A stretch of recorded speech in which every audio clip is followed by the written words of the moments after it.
Welcome back to Blunt in the Bedroom. Today I am Patty. I am here with Aurelie, and we have our first guest. We have Antonio of My Brotha Podcast. You can find it on Spotify. And today, to keep things nice and light, we're going to start with the topic of the infantilization of white women. And we're going to start with some audio from a TikTok about that. Switch this and tell me something that white people aren't ready to hear.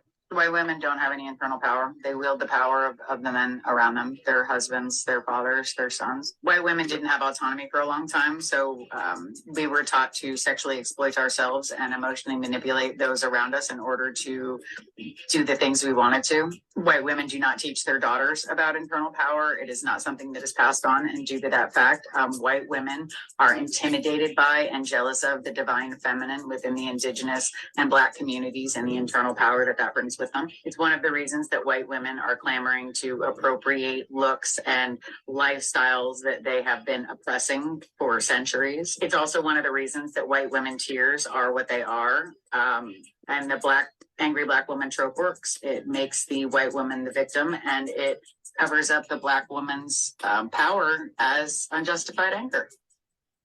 I said what I said. So Stitch. There you have it.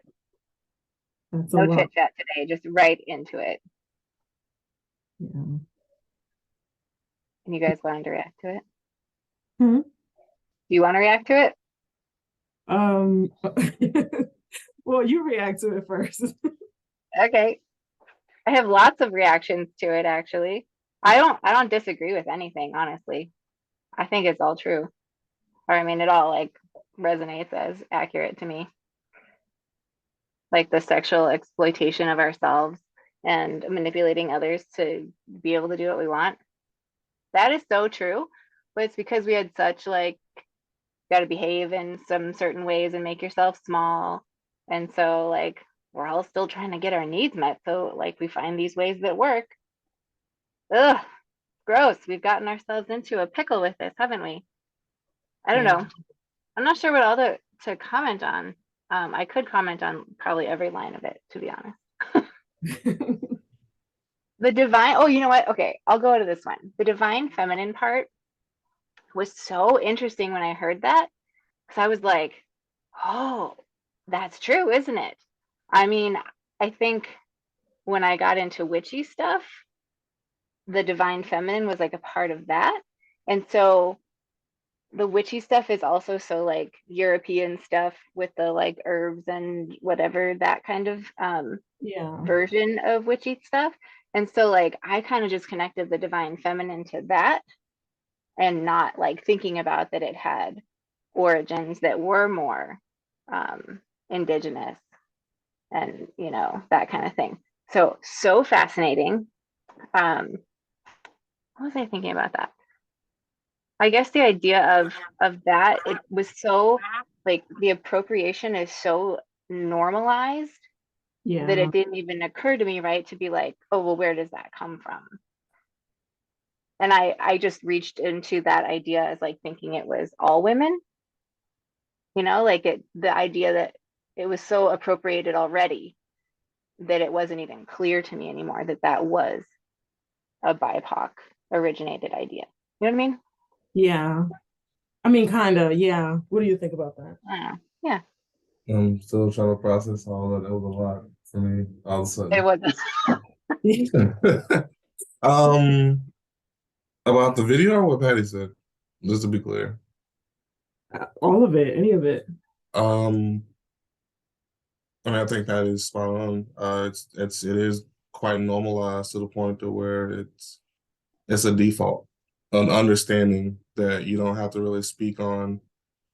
But I mean, that's the way it's supposed to be. It was more or less intentional. I mean, you think about it. Helen of Troy, the face that launched 1,000 ships. If you really dig deeper into that, it essentially says this woman was a prize that was worthy enough for a war to be fought over. And it's taught on such a grand scale as part of, Greek and Roman history but also part of the mythology to go along with those things. When you're learning, Odysseus and there's other people I can't think of the names of. Either way, it's one of those things that they really dig deep into. But what other cultures do you hear about where their women are put on that quote unquote pedestal as that prize to have that amount of power? You really don't. I mean, what another way of looking at it is what are, I guess, what would they really, not what would they sacrifice, but within that power dynamic, what is it requiring them to sacrifice to get that power? It's like the way Helen of Troy is viewed is not the same way as Joan of Arc is viewed. Joan of Arc should be seen more for her actions, but the fact that she's a woman almost overshadows everything she does in the arc of what she was doing. Whereas Helen of Troy, she basically was just there.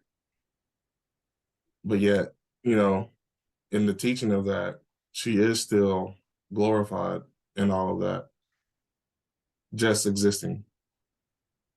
Right. I mean, it's interesting though, the Helen of Troy as an example, because she was put on a pedestal and praised and all of that, but still very much objectified in the process. Where like Joan of Arc, great example, was someone who historically we look at, I suppose, as she did stand in her own power. And she was burned for it. Mm-hmm. Yeah, I mean, those stories tell us a lot about how we're supposed to behave. Man, good example. Thank you. I mean, sadly, that is part of the power dynamic that has made colonialism prevalent. Because even whenever they can't obtain it, the women who submit to that power are proxies for it. I mean, whenever the Confederacy was on its initial outing, the only thing that kept it alive were the women who survived and still were fighting for the cause. And while it was not exactly an issue where they said, okay, well, if were a part of the war, you can't hold political office, you can't be a teacher, basically any position of power you can't have. But nothing was really said to the women because they weren't actively fighting, but they were also teaching. So then you get birth of things like Daughters of Confederacy and the effect they had on the curriculums in the school systems once they got everything to a point to where they had more power than just the influence of children. Yeah. I mean, even if their influence had been limited to just the children through the textbooks that they shaped, I mean, 20 years, you've got it. You've got what you were looking for. Gross. Yeah. Oh my God. I remember learning about the Daughters of the Confederacy.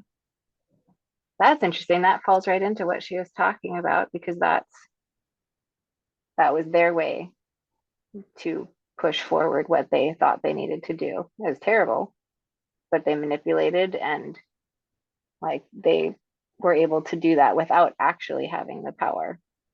Well, okay, what did that lady say? She was talking about using the power Wield of the men power around of the men, of the men around them. That's the Yeah. one sentence that I wrote down from there that I wanted to talk about because Oh, I great. think that part is really interesting. And if you really pay attention, you can see it everywhere. Like when I was in the military, you could see how much those women were just clinging on to their husband's rank. They could have been high school dropouts, just like, all that stuff. But their husband was a certain rank and their kids weren't allowed to even talk to the kids of lower ranking people.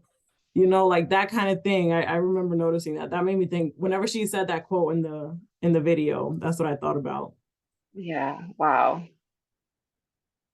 Oh my gosh, I feel like there are layers to this. Oh,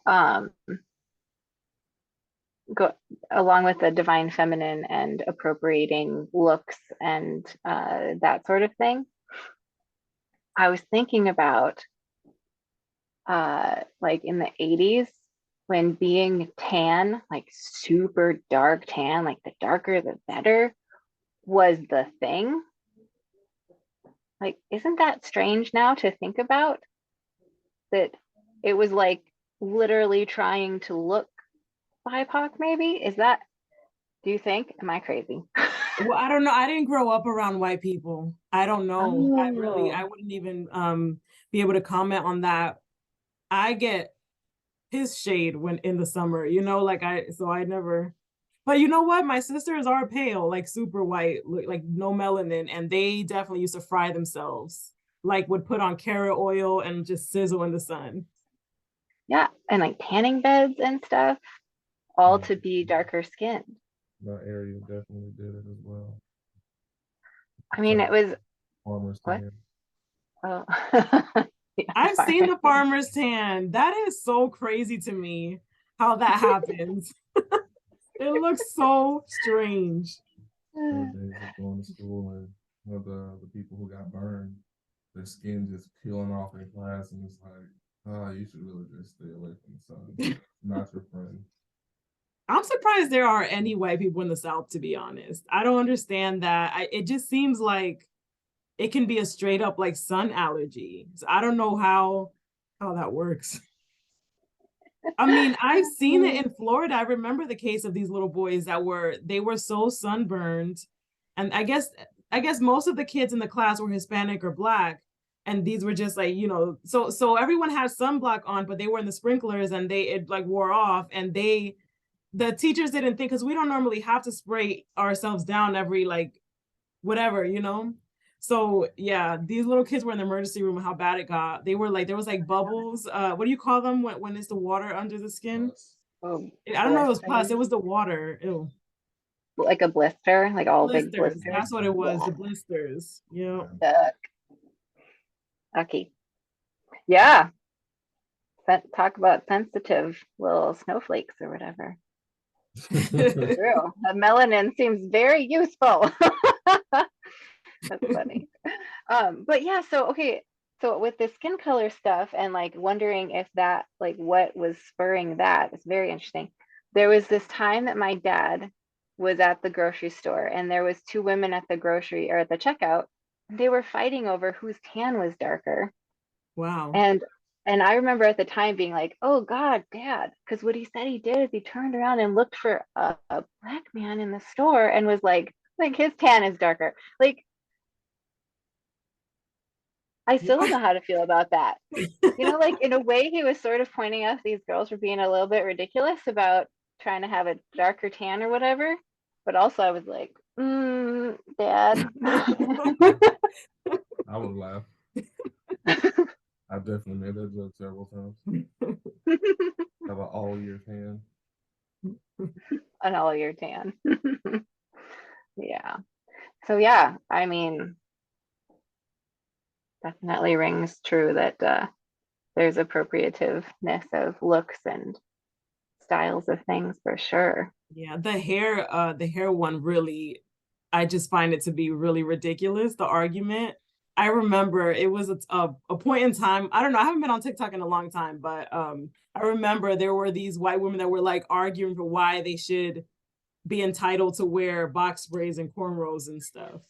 And I thought it was ridiculous because there are so many hairstyles that you could do that's not appropriative. You know what I mean? Like I thought it was so ridiculous and they didn't look right either. Anyway, like, it was just like, why argue about it? But they got all fragile and, all of that. And the comments were all like, it just kind of like spurred them on. Just, they had to keep doing and keep getting worse and worse.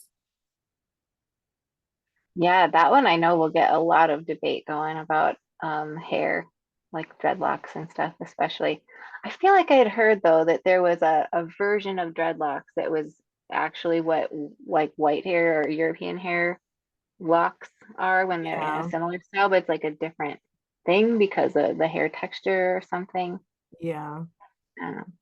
Yeah, Mm. I think Vikings had it. There are some, same thing as braids. There are a lot of braid styles that are culturally white, Scandinavian or whatever it may be. when your oldest was here that time, the braid I did on her, like the hairstyle I did, I found that from like, I literally Googled white straight hair braids, and like there's so many styles out there that you can find. There's no reason why these few hairstyles that it's just like, there's no reason. Agreed. Yeah. I suppose it would be hard to parse out what is a dreadlock and what is not, because it's like better to just not do it as white women, I would think. I think even if you could technically say it was something different, it's like, yeah, but it looks like it, so it's probably better to just not. Because you're right. You're absolutely right. You can do literally anything else, but yeah. Huh.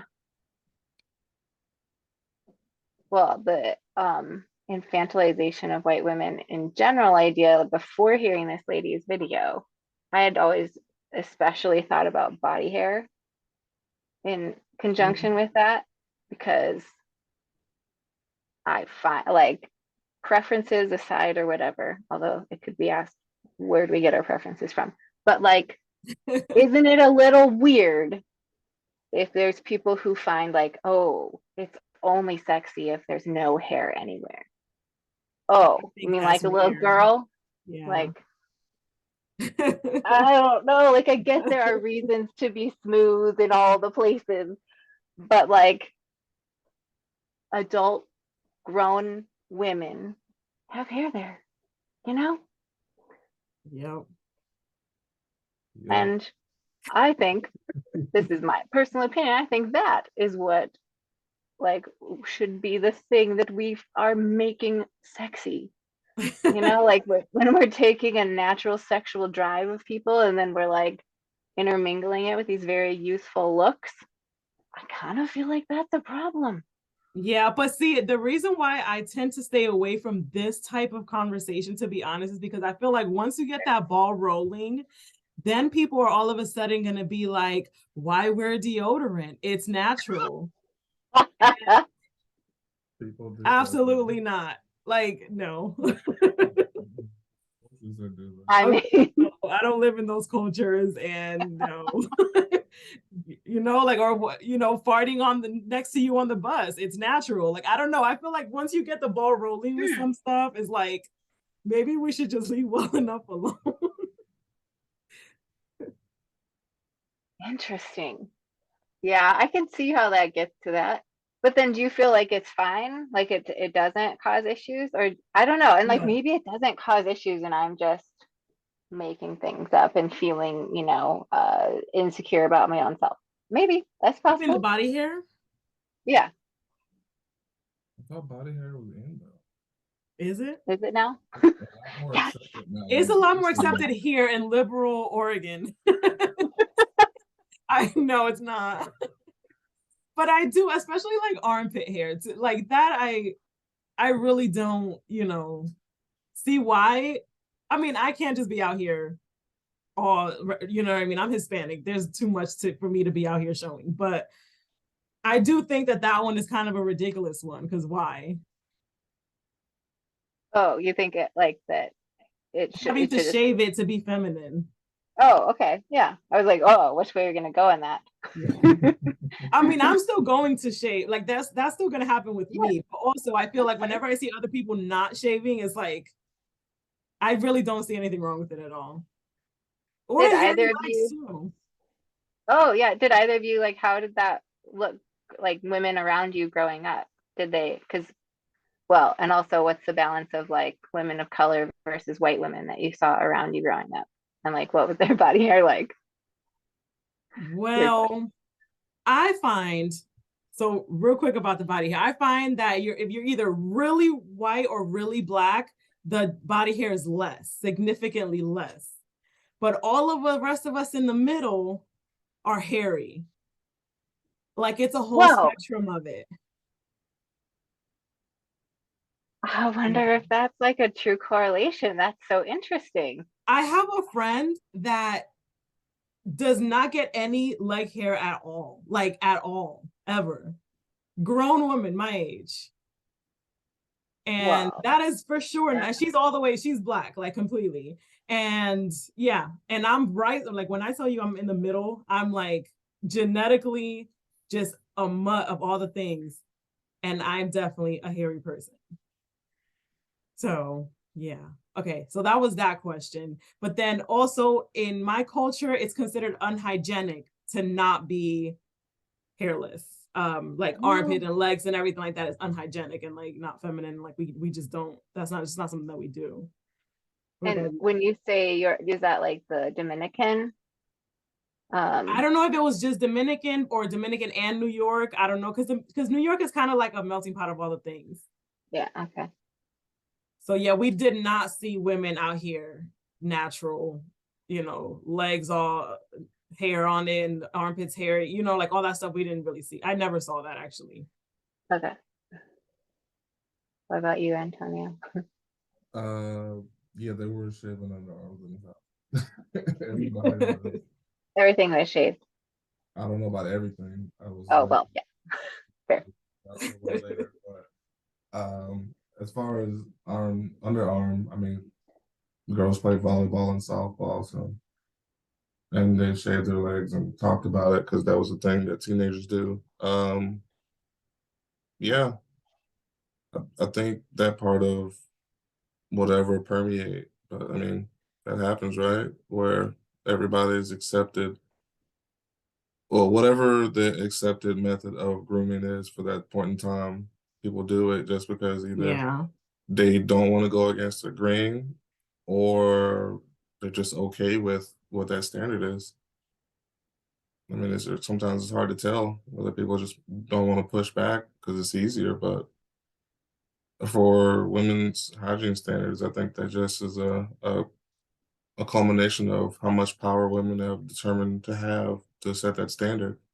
And since white women are that standard, like that's a hard word to say. Infantilization. That word of white women makes it often hard because perfect example. When Hillary Clinton ran, it was so easy for them to rah-rah around her saying that she was basically trying to be like looking down on stay-at-home moms and all these other things.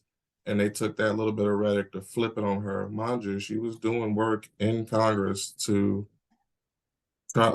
work on the Hill to try to get more rights for women. She was, one of the first women to be in that position. Hillary Clinton, when she was running for some office, I can't remember if it was senator or something, but essentially, white men took the, I don't want to say insecurity, but the unknownness of a woman running in that position in a male-dominated field to easily turn it and say, oh, well, she's looking down on women who are stay-at-home moms when she was trying to get them more resources and still give them the option because she wasn't against it. But it was so easy to turn part of the populace because there's something to be said for that. I don't know if it was, maybe that is a deeper meaning thing of they didn't want to give up that power that they had. And, if they're, essentially seen as trying to assimilate into a white male's place, then it puts them at risk. And maybe that was too much for them when they saw Hillary, when all she was trying to do was just get at the table to make sure that more decisions are being made for women. Yeah. It's kind of an inside battle, I guess you could say, or a civil war of sorts of, in this case, of white women, the white women who are trying to actually, make progress and move things forward, and the ones that refuse to see it as a both and not a if or situation. And I mean that could be part of that dynamic of, where they see her, running for Congress and running businesses and this, that, and the other, and then why can't you? And maybe some just didn't want that, to the point where now we're in a dynamic where in most households you have to have two people working. So the whole thing of that has been broken down. But even within that same thing, women across the board are still being expected to do both. And it's like, all right, well, where's the leveling or tipping point of this situation? And how do you balance it out now? The dynamics are a little bit different where there's not as much. Well, I guess that's not even fair to say that there isn't a push for women to be put back in the kitchen, especially with the infantilization of white women. Essentially, there's a populace, which is still a minority of people who said we're going to accumulate power and put women back barefoot and pregnant again, white women, so that we can get the numbers balanced. Yeah. Right. I mean, that really is what they're working on. Yeah. And look at how big of a problem it's creating. Like it got this ball rolling and now they're talking all kinds of craziness. Like this Oh, Roe v. Wade thing, and then like now all kinds of freedoms are just being knocked out one by one, it seems like. Or human rights. Like I was watching a video about how some things that some American policies would be considered human rights violations in other countries. And all to oh, a population of white people here. geez. Yeah, I guess it doesn't surprise me. But that's the normalization of all these things, I suppose, right? I hate the word they, it's like, ooh, what they're doing. I don't know what to make of that, but it is. It's like there's a push in all the little subtle ways to like shift us directions that serve. I don't know. Do I go for the elites? What do you put in that? But I guess whatever the power dynamic is that exists, it's well used. Yeah. Yep.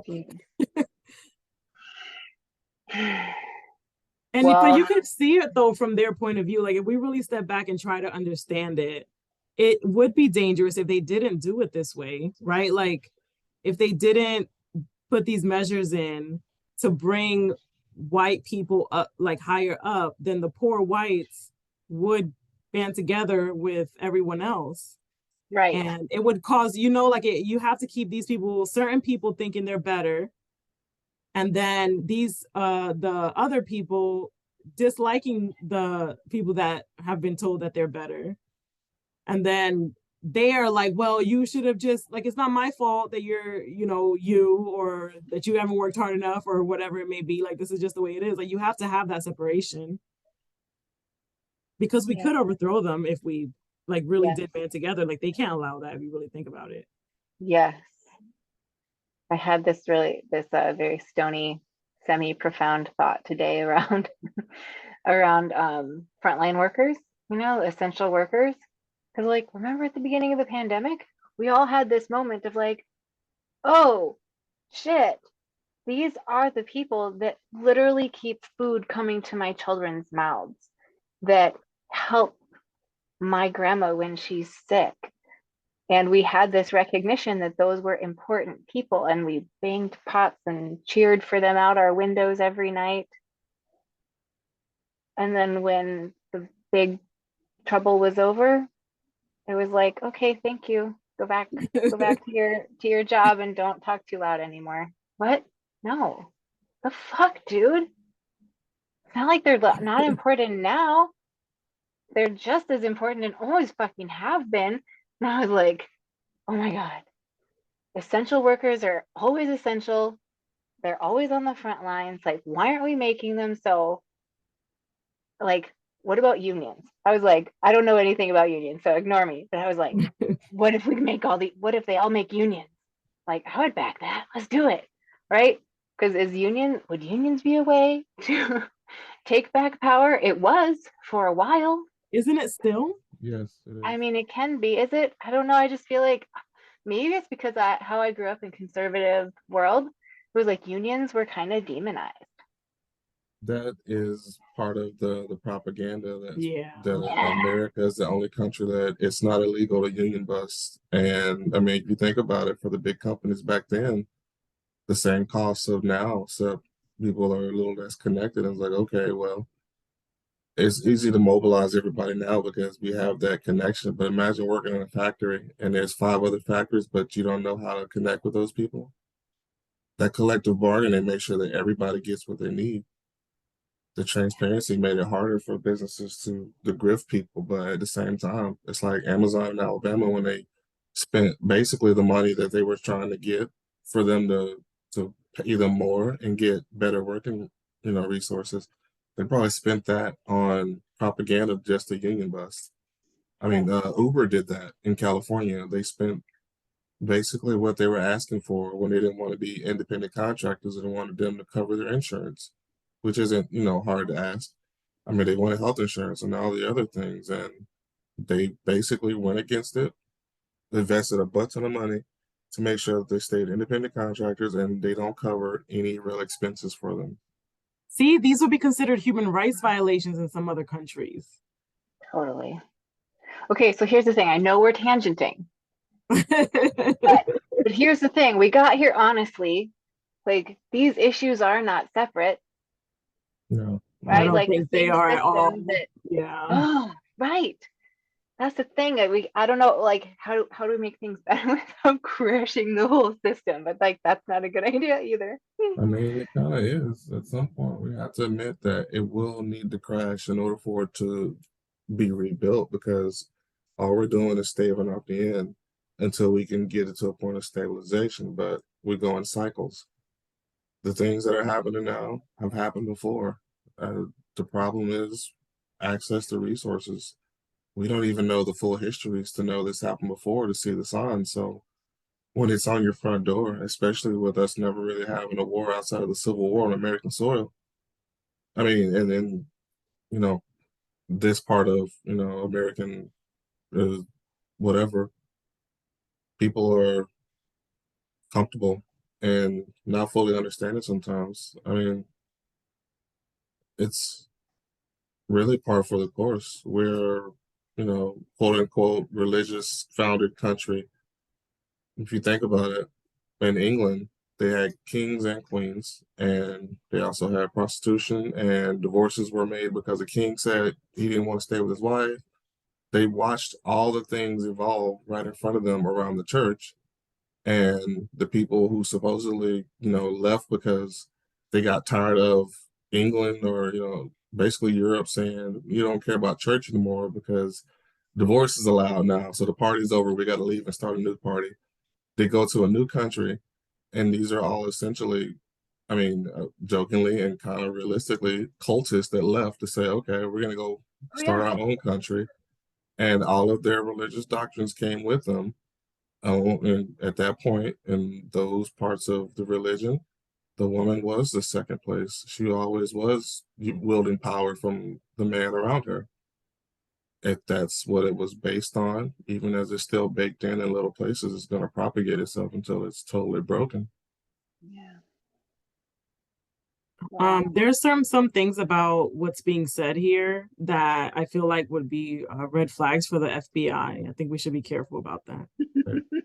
Because you guys have a little bit went into some like we need to start a revolution kind of thing. Well, everybody says that at this point. Okay, but I'm just saying let's just keep that mindful that they're way too busy. Like we talked about, the government doesn't like people unifying like this. This is anything.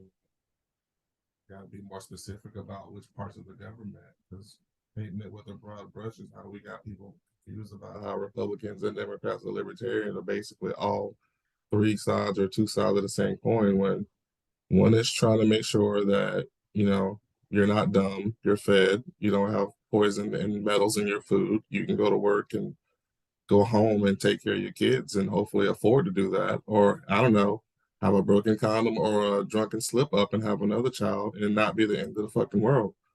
And the other half is saying, we just want you broke and unhealthy and working in our factories. They're using the lobby money for us, because at the end of the day, I'm probably going to go back to this super poor ass state and be a billionaire with a yacht and a Bugatti or Ferrari, whatever expensive car, and keep telling these poor ass people that I'm on their side while I live far away from them. Yes, West Virginia is what I'm talking about. Is that mansion? Yeah. Yeah. Yeah. Desperation puts people in a state where they don't think necessarily straight, and then it's a scarcity mind state of meet my needs, get those resources.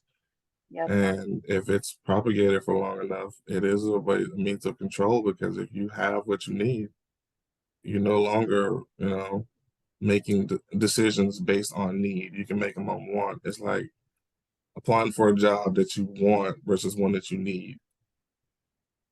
That's part of the issue with the hospitals, where the people who have money can send their children to medical schools, and those kids don't want to go into the areas where people are underserved because they're not going to make any money.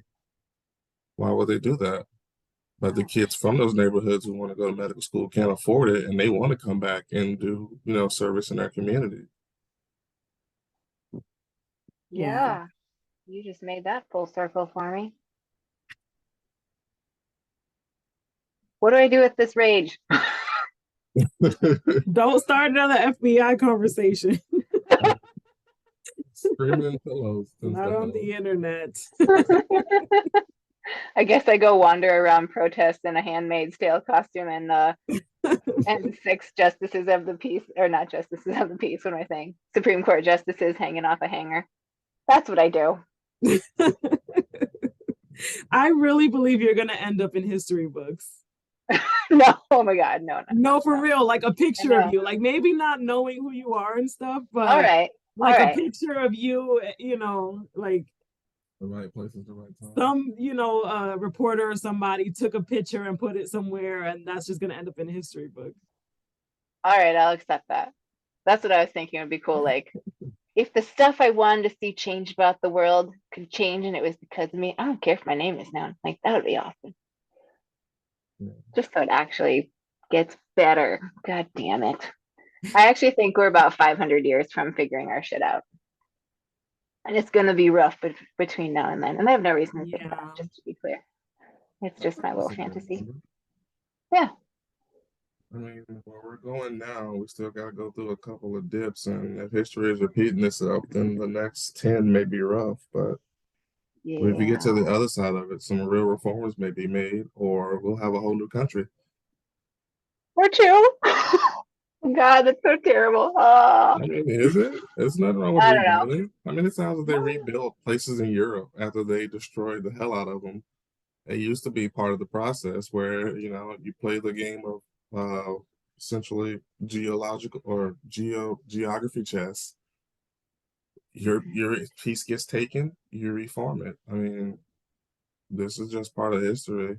The stuff that they were dealing with Ukraine and China and Saudi Arabia, like there's a lot of moving pieces to this chessboard.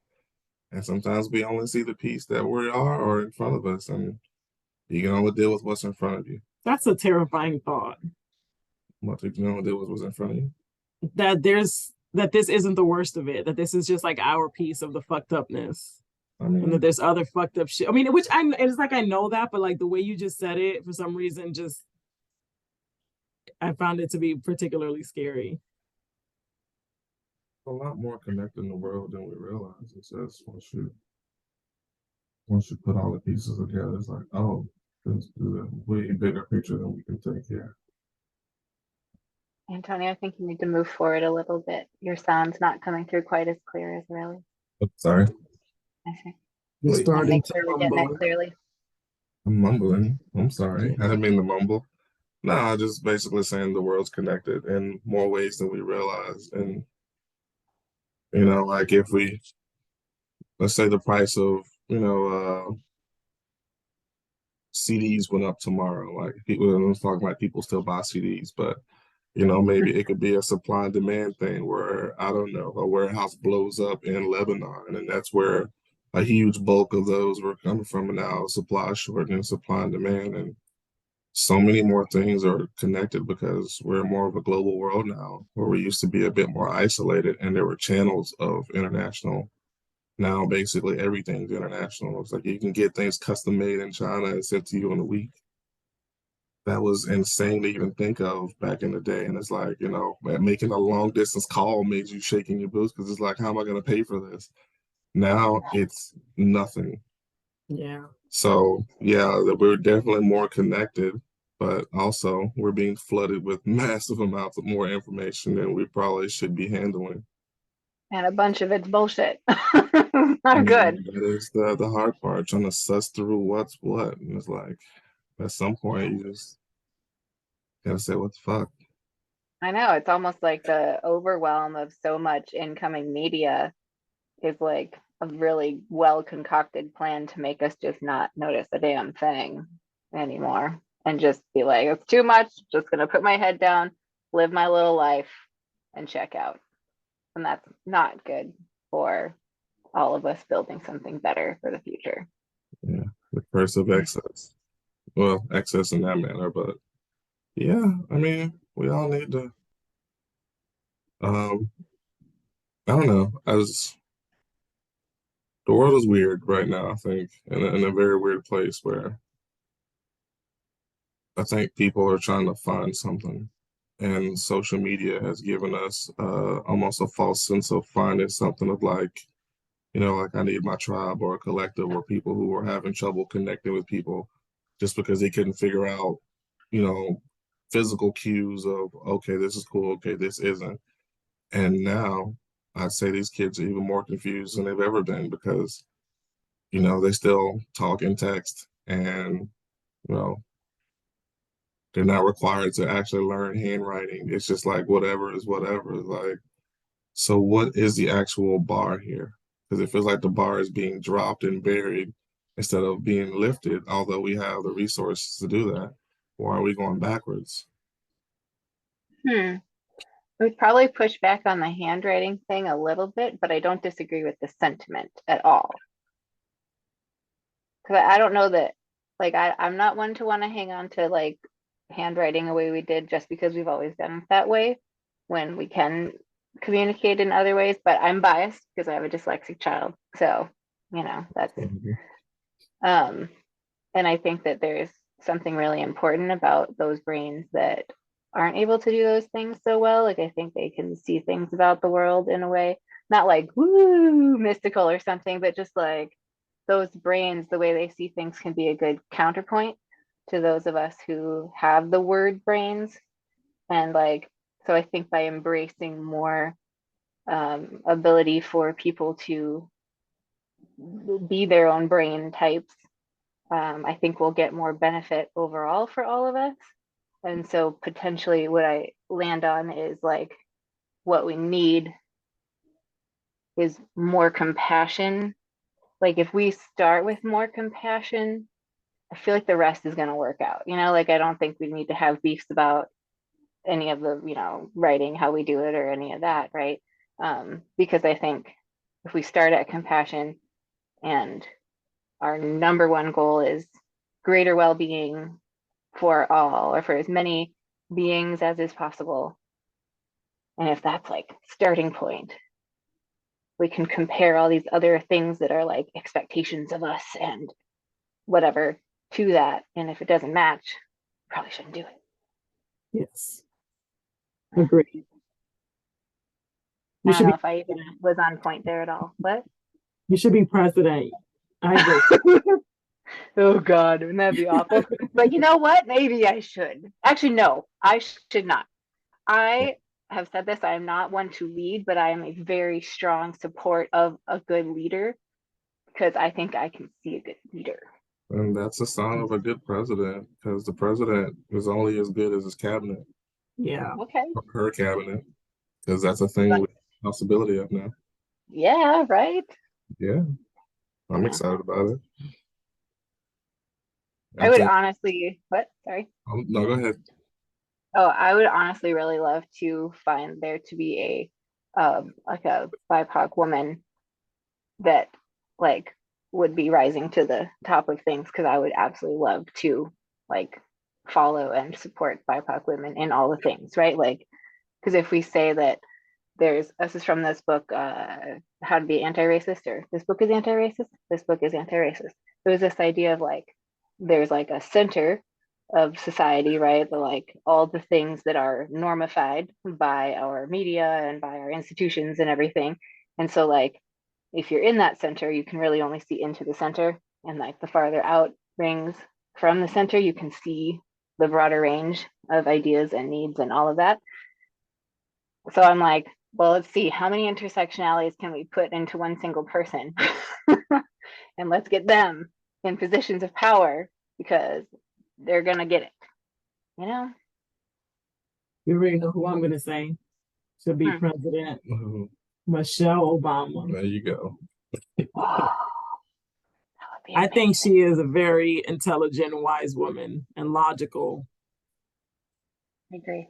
I think she would do a great job if the world was ready for her, but they're not. Yeah.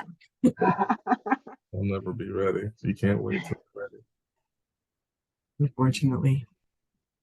Yeah, I agree. She would do a great job. She understands how to move in those spaces, which is why she doesn't want to run, because she knows how much work and energy it takes, and she just wants to enjoy what's left of her life. I get that, and I respect it, but I would vote for her if she decided. She's spent over 10 years in politics. So, yeah, I'm with it too. You need a break from that life. It is exhausting. I mean, a lot of dog and pony shows, and probably not a lot of substance as often as you would probably like. So we've definitely gone off on a long tangent.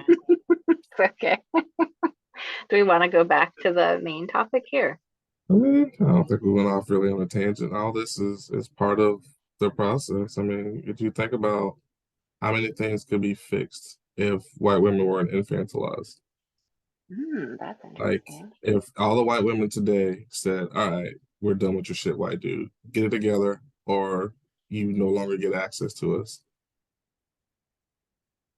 Well, everything would change tomorrow. Well, I think that it's happening more and more, and I think that might be one of the reasons why so many white men are like fighting to keep the women, because I mean there are a lot of white women that are marrying outside of their race. Like I see it a lot.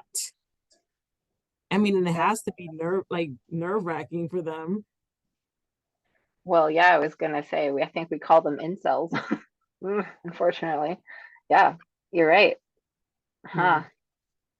So You say that's you why think they're there's a lot pushing, of because a lot of them are pushing to to make it illegal to for interracial marriages to be illegal, aren't they? Isn't that happening again? That's just part of the rollback and removing the power. Yeah, but who knows if that's not part of the reason? Ooh, that's crazy. I don't know. I just freaked myself out saying that.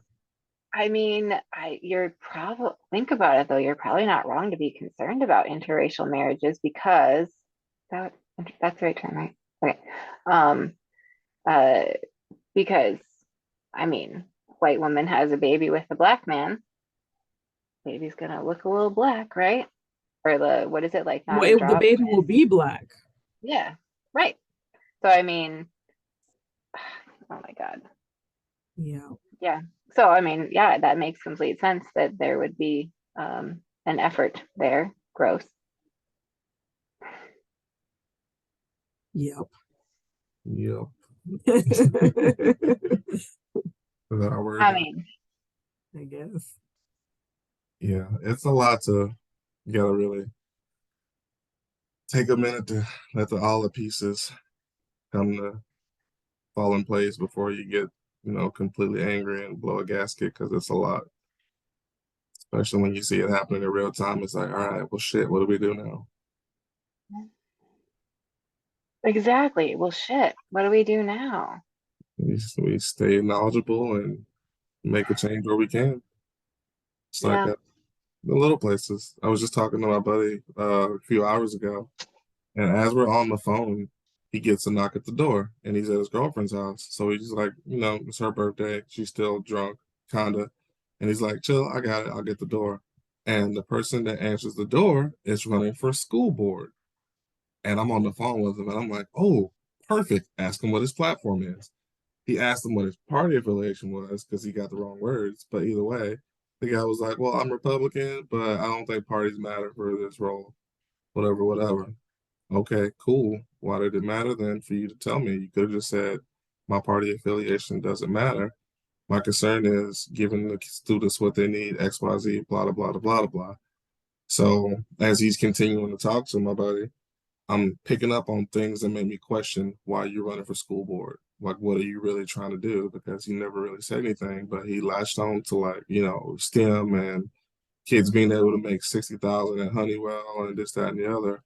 And I'm like, there's nuances to that, but I doubt you want that to happen. So I've been on him about, paying more attention to elections when they come up, and school board is a big one because school board does determine quite a lot of things in the districts where they are. So I looked this guy up because he gave him paper, but as he was reading through the flyer the guy gave him, he took pause because one of the things it was saying was like, protect students by reinforcing schools and supporting police officers. Hmm. And it's like, Oh, okay, well, how does that actually do anything for the kids? Yeah. That's not even a school issue. Yeah, school shootings are an issue, But they but stay this is where outside. They've shown that you they gotta are do. not the solution. Yeah, so just everything he was trying to say in this little flyer that he was going around this neighborhood in Missouri, yeah, it probably would have been good fodder for some people, but the fact that I got Sherm to sit down and, oh, excuse me, sorry, I got my buddy. Either way, it doesn't matter. I got him to sit down and kind of read this thing and tell me what it said. And it's like, this is how you figure out what they're trying to do. And yeah. then I did a little digging and found that one of the papers there did a voter guide. And it broke down because they sent out the same questions to everybody. It had the incumbent and then another person that was running. And these two people were qualified with yin yang, had receipts from doing work to help children, and had their focus on the right things of saying we want to, deal with the success gap when it comes to these test scores and things and making sure these kids actually learn. And they have degrees in like human communication and things like that. So they understand on a base level how to set up infrastructure to make these things work at a school board level. And then you got these other two candidates who didn't respond to that. And basically, they have nothing to offer. Like when this guy was like the owner of a construction company, like, okay, well, you do that and you like do some stuff at your church and this, that, and the other. It's like, well, that's all well and fine and good for you, Sailor Jim, but you don't know dick about running a school board. Why are you running? Who are you the voice for? What really is your platform or your intention? Because saying that I want to support STEM programs, well, so does everybody else. But what are you actually going to do in a school board position to support STEM programs? If you have a success gap with the grades and things, you need to really be focused on where the issues are and not just, oh, I'm going to pad these programs so that we can push out more workers to places that make decent money. Give them full opportunities to, learn as best they can so they have more options. And I was, talking to him about the fact that, you got your trades and you got your STEM. To do trades, you don't need to be good at science and math necessarily. That's kind of where you go if you're not good at those things. Whereas STEM, you go if you have some kind of acumen for science or math or tech in general. But that takes a knowledge of something that you have to reinforce at the base levels where you got to be able to read, write, do math. Those things you can work on getting a curriculum set to where it actually incentivizes at the school board level. And he's going door to door instead of, putting something on paper for a newspaper or, internet audience to read when they're looking them up. Well, that tells me you got an issue with what you're saying being put on paper and being held to it. But you can go door to door and hand out flyers talking about what you're trying to do. And it's like, okay, cool. Especially when your flyers have nice little dog whistles on it for the people who need it. Exactly. Yeah, put them out to the places where they want it, and otherwise, hopefully, nobody will say anything about it. Because he's also a veteran too, which I'm like, shouldn't bother me, but it depends on what kind of veteran you are, because the military is conservative, whether people realize it or not. Conservative and socialist. The hypocrisy. This is another episode. I We're mean, gonna do an episode about that, but you I really just find it shouldn't. to be It's so kinda required weird. for the military. You have to be able to blindly follow orders and hope that the person in charge of you is that person. And some of that is faith. You really got to have faith. And in situations where it's life or death, yeah, I can see how it'll be a faith-based situation for some of that. You got to believe in something when you got bullets flying at you or the possibility of death around the corner. Sure. Question life and death every day.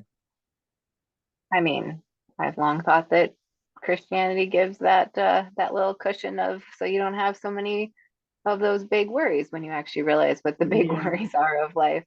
So, but you're right, it does make sense to have something if you're literally facing death in ways that most of us don't.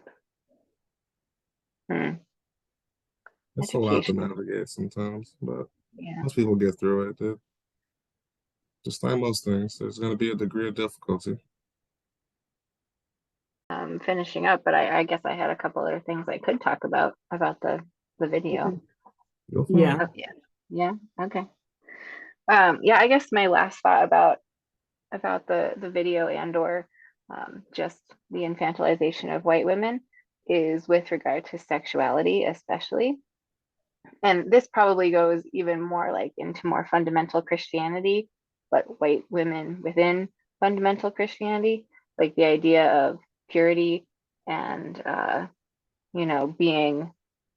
being chaste and everything until marriage, and then somehow, because you said those vows, you can go from being this chaste virgin to, a whore for your husband in the bedroom.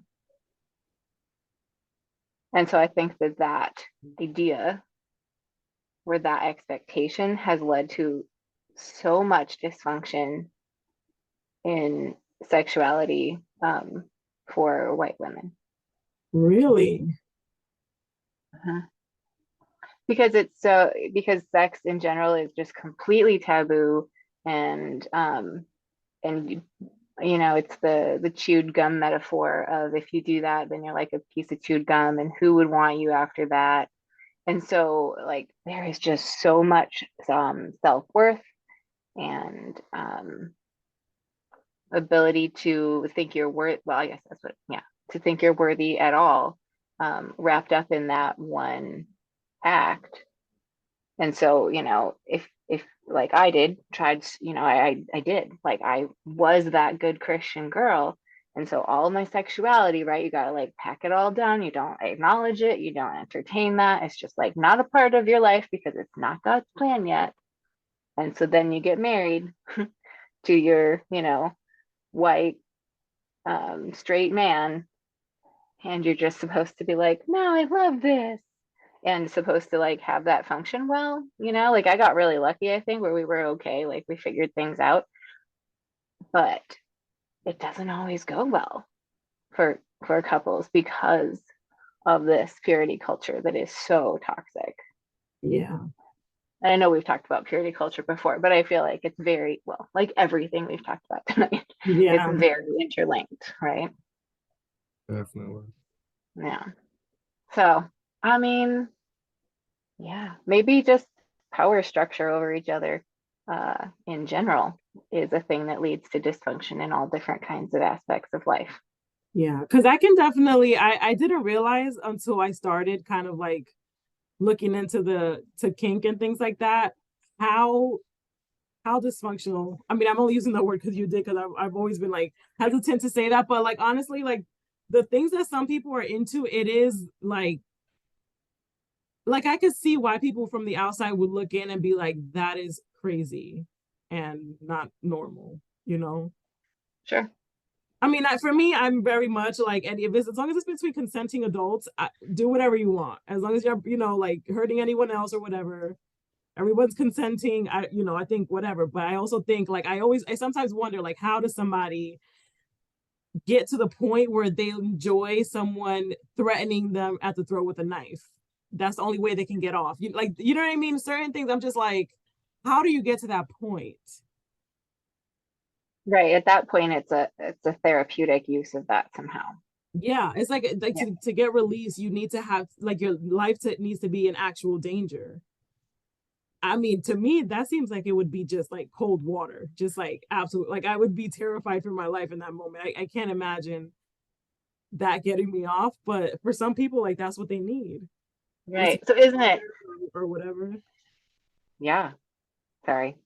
Isn't it interesting the range, since I use the word dysfunction, the range of dysfunction we can identify and actually be able to tie it all back, like everything from the prude to the person who's trying to heal their sexual wounds in these like really dangerous ways.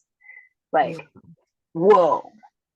I mean, I bet you we could find that full spectrum for all of the topics we've talked about tonight of the harm that has been caused to not only to white women, obviously, but like the ripple effect of that everywhere.